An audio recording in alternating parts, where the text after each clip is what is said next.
Pattern change हुआ है, syllabus वही है। मान लो बच्चे स्टेप 3 और 4 और 3 गलत है तो इसके मार्क्स और इसके मार्क्स मिल जाते थे। लेकिन ऑब्जेक्टिव टाइप में क्या होता है बच्चे? तो हेलो दोस्तों, मेरा नाम है लक्ष्मण कुमार वर्मा और स्वागत करता हूं बच्चे आपका हमारे चैनल वर्मा अकेडमी में। बच्चों, आज की वीडियो बहुत ही इंपॉर्टेंट रहने वाली है। आज मैं बात करने वाला हूं सिलेबस के बारे में। देखो बच्चे, आप ऑन डिमांड के बच्चे हो या फिर ऑन डिमांड देने वाले हो या ऑन डिमांड दोगे, क्योंकि बहुत बच्चों का SYCP आया है, किसी भी कारणवश हो सकता है। तो बच्चा बोल रहा है सर 2 महीने में 30 चैप्टर करना है, तो बच्चे नहीं हो पाएगा। ठीक है, ऐसा नहीं हो नहीं पाएगा, कर सकते हैं लेकिन बहुत मुश्किल काम है। एंड बच्चे उसको कहते हैं हार्ड वर्क करना। एंड हार्ड वर्क करने से अच्छा है कि हम स्मार्ट वर्क करें। ठीक है, और वो बताऊंगा, तरीका बताऊंगा इस वीडियो में। एंड इसलिए बच्चे लेके आए हूँ वीडियो में, गर्ल या बॉय जो भी हो आप, ठीक है, वीडियो देख रहे हो ध्यान से देखना। कम पढ़ के हम आसानी से अच्छे मार्क्स ला सकते हैं, बस स्मार्ट वर्क करना होता है। ठीक है, सिलेबस पूरा कंप्लीट हो जाएगा अगर ये पूरा वीडियो देख लोगे तो आपको आइडिया मिल जाएगा। आपको रोड मैप होता है ना बच्चे, आपको रोड मैप मिल जाएगा। क्या मिल जाएगा? Road map. अगर बच्चे कहीं आपको मान लो जाना है, मान लो आप दिल्ली में रहते हो और आपको बिहार जाना है, तो बच्चे अगर आप दिल्ली से बिहार जाना है, अगर आपको रोड का रास्ता पता होगा, गूगल मैप पता होगा, तो आप आसानी से जा सकते हैं गाड़ी में बैठकर। ठीक है ना, बार बार हमसे किसी से पूछना नहीं पड़ेगा। तो वही कहानी है, पूछने का मतलब है कि प्रॉब्लम का सामना नहीं करना पड़ेगा। तो बच्चे मैं आपको रोड मैप बता दूंगा कि कैसे आप बच्चे पास हो सकते हैं by completing your whole syllabus. पूरा सिलेबस कैसे कंप्लीट कर सकते हैं? देखो यार, आप सिलेबस कंप्लीट करने के लिए जाओगे तो बोलोगे सर मैथमेटिक्स में मैंने SYC आया है, सर केमिस्ट्री में मेरा SYCP आया है, SYC आया है, सर मैं 10th क्लास का हूँ, सर 10th में सर मेरा साइंस में या फिर कुछ आया है, मतलब SST में आया, साइंस में आया, वो भी जो भी सब्जेक्ट है। ठीक है ना, सब्जेक्ट मैटर नहीं करता, बात मैटर करता है जो मैं बता रहा हूँ।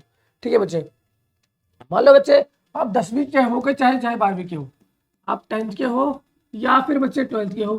ठीक है ना, अगर आपको कुछ ऐसा सामना करना पड़ गया या पड़ रहा है, ठीक है, तो करना क्या होगा? करना ये होगा, लाइक मुझे 12th का मान लो केमिस्ट्री का पेपर दे रहे हो आप।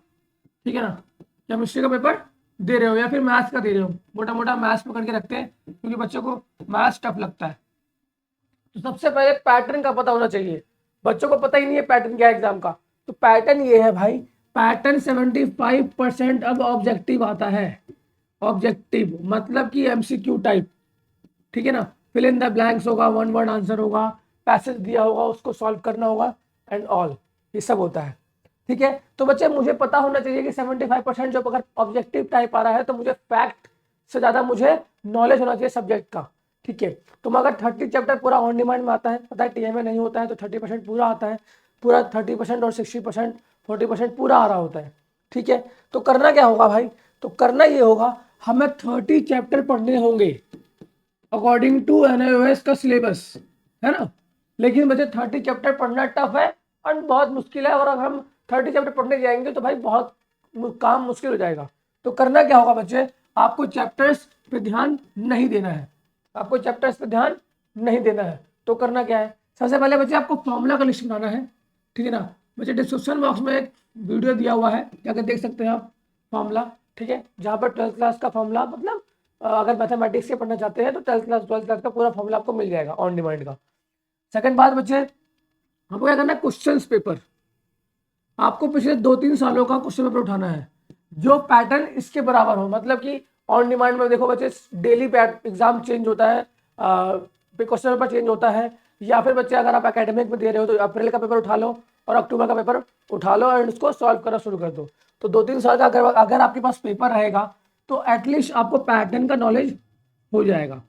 ध्यान से सुनना बच्चे, पैटर्न का नॉलेज हो जाएगा कि पैटर्न में क्वेश्चंस कैसे आ रहे हैं।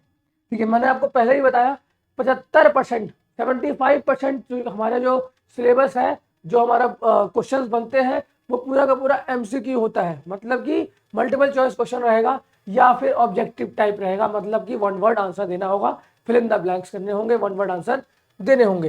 एंड बच्चे यही चीज एग्जाम को टफ बना देता है।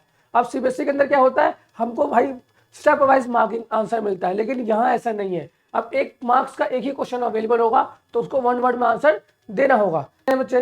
तो दूसरा बात यह है कि बच्चे अगर मुझे पैटर्न पता है, पैटर्न एग्जाम का पता है, तो मैं क्या कर पाऊंगा? मैं या तो मैं जज कर पाऊंगा या जज कर पाऊंगी कि सर मुझे ना इतना नॉलेज हो गया है कि ऐसे क्वेश्चंस आ रहे हैं एग्जाम में, मतलब मुझे ऐसे क्वेश्चंस की ही प्रैक्टिस करना है।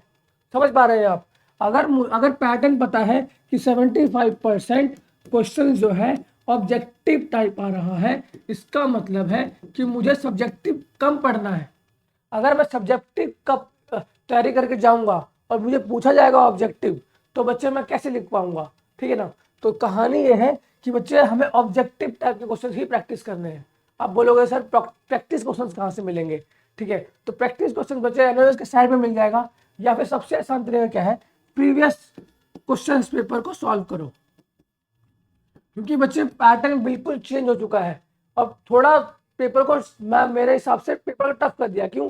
अगर सब्जेक्टिव टाइप होता है तो आंसर जो लिखता है बच्चा, उसको स्टेप वाइज मार्क्स मिलता है। लाइक अगर स्टेप 1 में जो लिख रहा है, स्टेप 2 में लिख रहा है, स्टेप 3, मान लो बच्चे स्टेप 3 और 4 और 3 गलत है, तो इसके मार्क्स और इसके मार्क्स मिल जाते थे।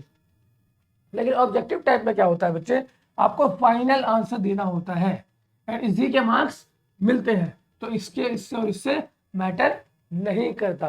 तो इसे ही मैं समझाना चाह रहा हूँ बच्चे आपको कि 75% ऑब्जेक्टिव का मतलब है कि आपको प्रीवियस ईयर क्वेश्चन पेपर को सॉल्व करने पड़ेंगे। आपको पता होना चाहिए कि क्या पैटर्न आ रहा है, किस प्रकार का क्वेश्चन आ रहा है। मैं बता रहा हूँ बच्चे, देखो किस किस प्रकार के क्वेश्चन आते हैं।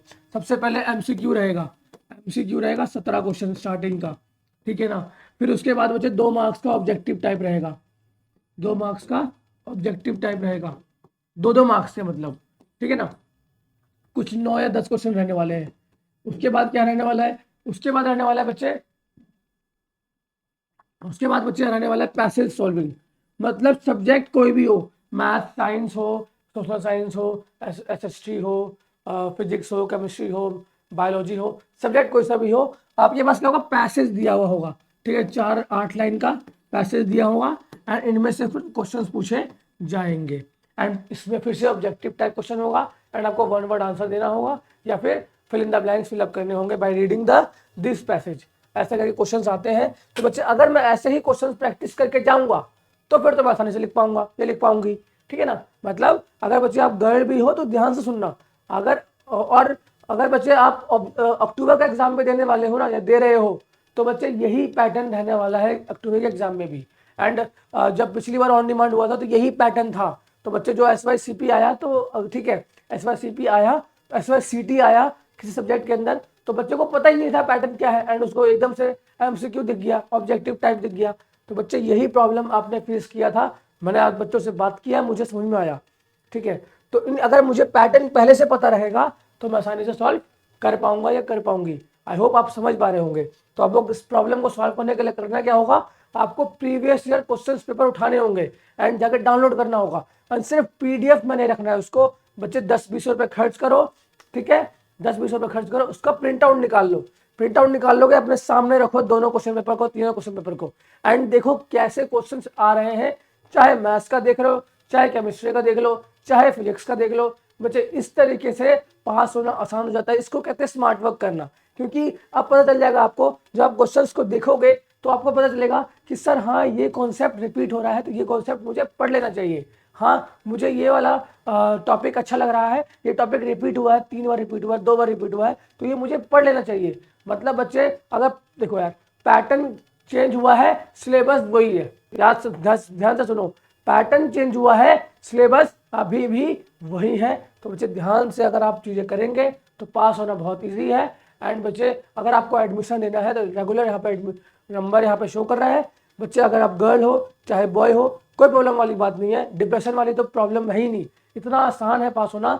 ठीक है, बस क्या होता है, गाइडेंस नहीं मिला। आप देखना लास्ट टाइम पे अगर आपका कुछ प्रॉब्लम हुआ तो आपको किसी ने गाइड नहीं किया होगा कि ये करना होता है, अब ये करना होता है, अब ये करना होता है। लेकिन बच्चे मैं आपको गाइड करूंगा, आप अपना बड़ा भाई समझ लो मुझे। ठीक है, तो नंबर आपको यहाँ पर रेगुलर शो कर रहा है, इस नंबर पर कॉल कर सकते हो, मैसेज कर सकते हो, व्हाट्सअप कर सकते हो बच्चे। तो कोई भी प्रॉब्लम है आपकी, मैं प्रॉब्लम पक्का सॉल्व करूंगा। ठीक है बच्चे, बाकी बच्चे वीडियो में इतना ही था। बाकी बच्चे आई होप आपको मैं समझा पाया हूँ कि कम पढ़ के भी पास हो जा सकता है, एटलीस्ट 75% भी स्कोर कर सकते हो आप। क्योंकि MCQ सॉल्व करना इजी होता है, MCQ सॉल्व करना इजी होता है अगर हमको नॉलेज हो तो। मतलब अगर मुझे सब्जेक्ट का नॉलेज रहेगा तो मैं आसानी से सॉल्व कर पाऊंगा। और कैसे कर पाऊंगा, अगर मैंने क्वेश्चन पेपर प्रीवियस ईयर के क्वेश्चन पेपर देखे होंगे। तो आई होप आपको पूरा वीडियो समझ में आया होगा, एंड समझ में नहीं आया तो बच्चे वीडियो दोबारा देख लो। एंड अगर कोई डाउट है एनओएस से रिलेटेड, एनओएस एडमिशन के प्रोसीजर में, या फिर बच्चे फीस से रिलेटेड कोई भी क्वायरी है, तो नंबर यहाँ पर दिख रहा है, सेम नंबर आपको डिस्क्रिप्शन बॉक्स में मिल जाएगा। एंड कोई प्रॉब्लम बच्चे कॉन्टैक्ट कर सकते हो। बाकी बच्चे वीडियो में इतना था। वीडियो में कुछ भी अच्छा लगा हो वीडियो को लाइक करना, चैनल को सब्सक्राइब करना। मिलता हूँ नेक्स्ट वीडियो में। जय हिंद बच्चे।